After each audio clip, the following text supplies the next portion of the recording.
Hi guys, here we've got Vivo X80 Pro, and let me show you how to activate Google Backup on this device. So at first, open the settings, then find and select System, and click on Backup Data.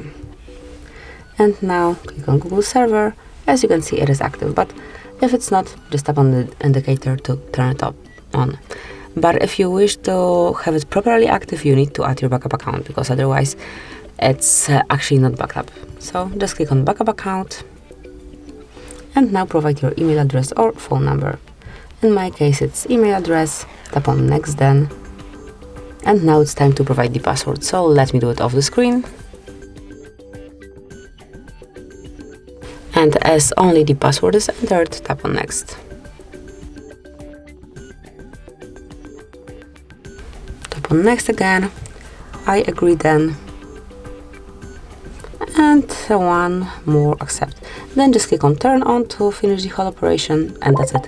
Your backup is active, so you don't have to be worried about your data. So thanks for watching. Please subscribe our channel and leave the thumbs up.